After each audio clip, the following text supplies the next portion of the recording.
Okay, तो students in the previous lecture we had studied structure of neuron. मैंने एक short में यहाँ पे ड्रॉ करके रखा है। चलो मेन पार्ट्स बताओ। न्यूरॉन की ये पार्ट को क्या बोलते हैं? साइटोन, जिसमें सबसे इंपॉर्टेंट ये हेयर लाइक प्रोजेक्शंस क्या है? फिर ये लॉन्ग एक्सिस क्या है? Axon, right. अब स्टूडेंट्स मैंने यहाँ पे दो वर्ड्स लिखे हैं, ICF एंड ECF। बेटा ये जो पूरा अंदर का पार्ट है, is it inside the cell? And उसके बाहर जो भी है, is it outside the cell? तो सेल के अंदर जो फ्लूइड होता है that is called as ICF, that is intra cellular fluid. Cell के अंदर के फ्लूइड को क्या बोलते हैं? Intra cellular fluid. शॉर्टकट में क्या बोलते हैं? ICF। तो ये बाहर वाला फ्लूइड होगा ना, सेल के बाहर है वो, उसको बोलेंगे extra cellular fluid. What it is?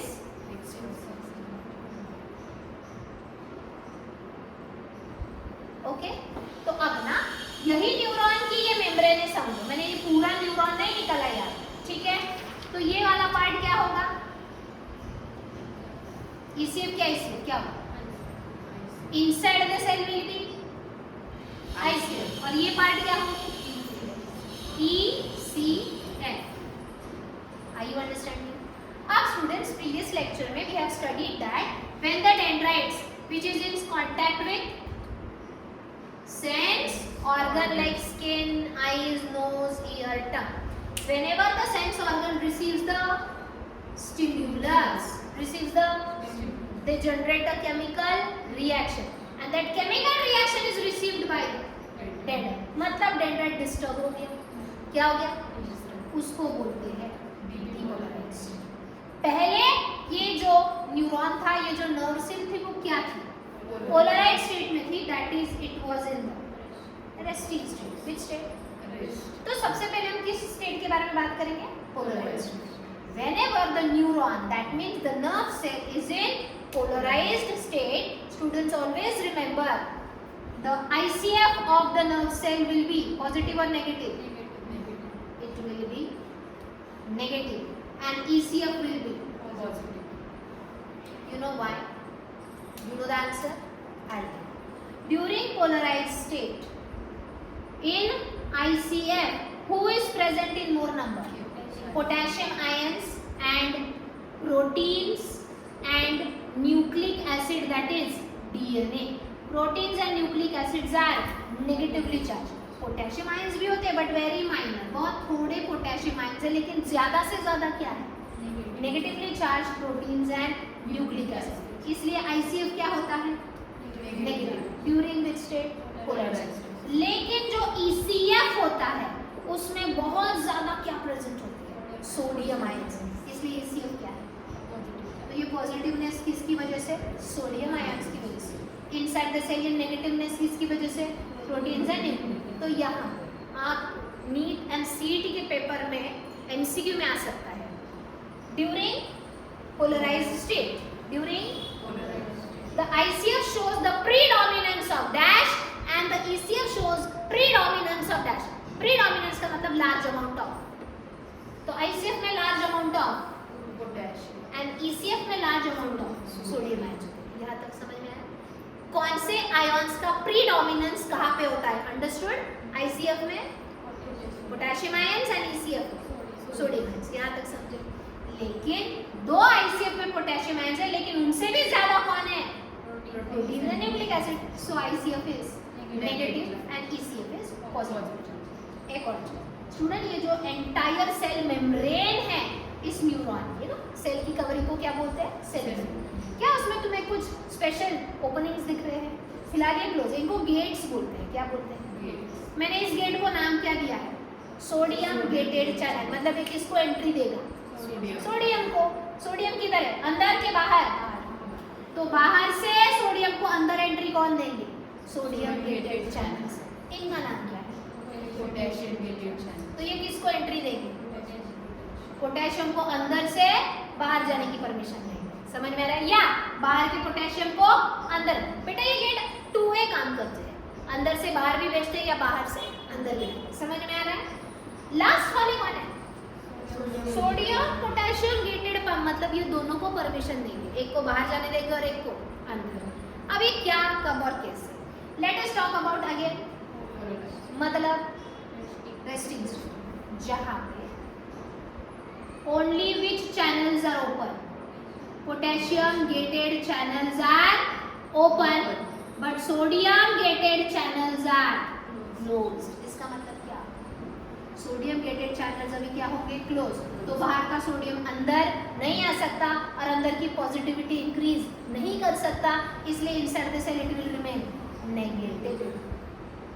So during polarized state only which gates are open, potassium gated channels are open but sodium gated channels and sodium potassium gated pumps are closed, and that's why it maintains the polarized state.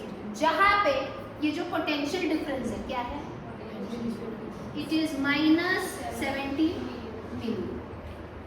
so polarized state में ये जो cell membrane है उसमें potential difference कितना होता है, -70 मिली, which is nothing but resting state. मतलब ये न्यूरॉन अभी एक्टिवेटेड, एक्साइटेड नहीं है. क्यों नहीं है, क्योंकि इसके सेंस ऑर्गन ने इसको केमिकल रिएक्शन नहीं भेजा, इसको डिस्टर्ब नहीं. Now will come to depolarized state का मतलब बेटा एक्साइटेड स्टेट. विच स्टेट,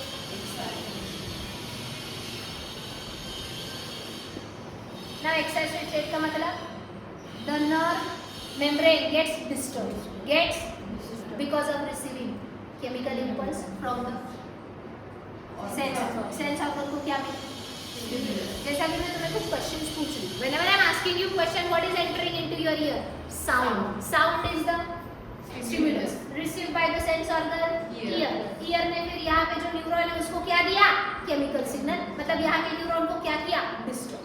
जैसे ही न्यूरॉन एक्साइट हो गया वो क्या हो गया, डीपोलराइज. का मतलब अब देखो कौन से गेट ओपन हो गए, देखो इधर ये गेट क्या थे, कौन से गेट ओपन हो गए, सोडियम गेट ओपन हो गए और पोटेशियम गेट. मतलब अंदर का पोटेशियम ना बाहर जाएगा लेकिन बाहर का सोडियम अंदर आएगा. जैसे ही बाहर का सोडियम अंदर आया, अंदर क्या एंटर हो रहा है, पॉजिटिव पॉजिटिव पॉजिटिव. तो inner membrane will become and बाहर का सोडियम कम होते जा रहा है, इसलिए ये क्या होते जा रहा है. ये कौन सी स्टेट है बेटा, क्यों हुई है, because of the neuron has got disturbed, it has got excited, it has received chemical signal. और ये क्या हो गया, depolarized. क्या हो गया, depolarized. लेकिन जहाँ पे डिस्टर्ब हुआ उधर के सोडियम गेट ओपन होके अंदर बहुत सारा क्या आ गया, सोडियम. और ऑलरेडी अंदर कौन प्रेजेंट है, कौन से गेट बंद है, तो अंदर का पोटेशियम बाहर. कौन से गेट ओपन है, सो बाहर का सोडियम अंदर आएगा तो अंदर क्या बढ़ते जा रहा है, पॉजिटिव चार्ज, और बाहर क्या होते जा रहा है, नेगेटिव. याद रख सकते हैं. तो ये जो पूरा न्यूरॉन है उसका इतना पार्ट क्या हो गया, लेकिन इधर ये वाला पार्ट क्या है, अभी भी अपनी रेस्टिंग स्टेट में, अपनी पोलराइज्ड स्टेट. तो क्या इधर पॉजिटिव ज्यादा है और इधर कम है, so this positive will move here and this positive will move here. That is you know ना, ग्रेडियंट क्रिएट होता है, डिफरेंस क्रिएट होता है फ्रॉम हायर टू लोअर. तो यहाँ पे हायर क्या है, एज कंपेयर्ड यहाँ पे पॉजिटिव क्या है, लोअर है. तो will it move from higher to lower and बाहर भी लोअर हायर टू. समझ में आ रहा है. तो अगेन ये क्या हो जाएगा, हाँ पॉजिटिव इधर जा रहा है ना, तो ये भी क्या हो गया, और ये क्या हो गया, तो ये वाला हिस्सा क्या हो गया, डीपोलराइज. और ये खुद क्या हो गया, repolarize means going back to resting state, going back to resting. लेकिन ये ऐसे नहीं होता, ये आप कैसे ड्यूरिंग repolarized state, ड्यूरिंग कौन से गेट खुल गए, ये वाला. अब ये गेट क्या करता है बेटा, चलो फॉर एग्जाम्पल ये क्या हो गया है, डीपोलराइज. अंदर पॉजिटिव और बाहर नेगेटिव का मतलब डीपोलराइज, अंदर नेगेटिव और बाहर पॉजिटिव का मतलब पोलराइज. समझ में आ रहा है. अब स्टूडेंट्स ये क्या हो गया है, फिलहाल डीपोलराइज मतलब एक्साइट हो गया, लेकिन हमें इसको वापस रीपोलराइज करना है, रेस्टिंग स्टेट में लाना है। तो कौन से गेट होंगे? Sodium potassium gated bonds. ये क्या करते हैं? 3 सोडियम आयंस को पंप आउट करते हैं और बदले में 2 पोटेशियम को इन करते हैं। तो मुझे बताओ, अंदर भी क्या आ रहा है? पॉजिटिव चार्ज, बाहर भी क्या जा रहा है? लेकिन ज्यादा आ रहा है कि ज्यादा जा रहा है? Yes, 3 positive charges are going out, बदले में only 2 positive are coming in. मतलब अंदर का पॉजिटिविटी कम होगा और बाहर का पॉजिटिविटी बढ़ेगा। तो वापस ये क्या हो जाएगा? समझ में आया? तो वापस हम ये इवेंट्स देखें। सो इस तरीके से क्या हुआ? पहले डिपोलराइजेशन किधर हुआ? मेम्ब्रेन के इस पार्ट में, फिर वो वेव किधर गई? अगले पार्ट में, फिर वो वेव किधर गई? अगले पार्ट में। ऐसे करते करते करते करते इम्पल्स कहाँ तक आ गई? And part, nerve ending. अब यहाँ से ये किधर जाएगी? डायरेक्टली यहाँ से ये किधर जाएगी? अगले न्यूरॉन के पास, जिसको हम क्या बोलते हैं? ट्रांसमिशन। क्या बोलते हैं? लेकिन इस फ्लो को क्या बोलते हैं? कंडक्शन। क्या बोलते हैं? कंडक्शन। सबसे पहले डेंड्राइट में क्या हुआ? Generation of electric impulse. फिर वो पूरे न्यूरॉन में ट्रैवल करते गया, that is called as conduction. And एक न्यूरॉन से अगले न्यूरॉन में गया, that is called as transmission. Got it? So let us see the events taking place during polarized state में। क्या होता है? ICF has more amount of potassium, proteins and nucleic acid. ECF has more amount of. That's why inside the cell is negative and outside the cell is positive. This potential difference is called as resting potential. What it is called as? Resting potential. जो amount में कितना होता है? -70 book में दिया है। It can be up to -100 millivolt also, but on an average कितना होना चाहिए? -70 millivolt. So what is the value of resting potential?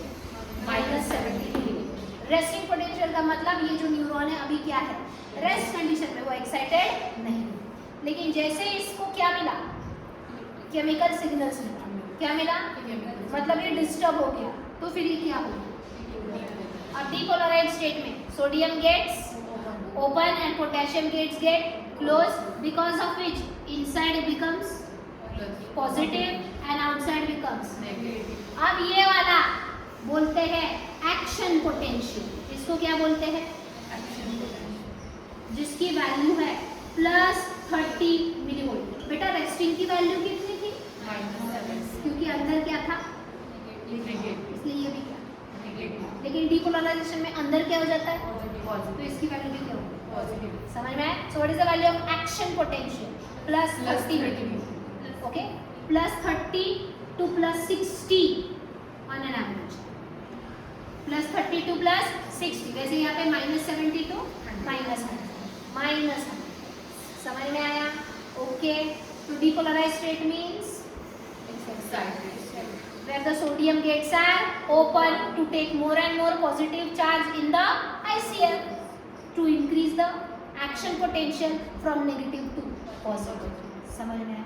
अब क्या बेटा है? इसको एक्साइटेड ही रहना है कि वापस नॉर्मल भी होना है, वापस रेस्ट में भी जाना है। तो अगेन कौन से गेट खुल जाते हैं?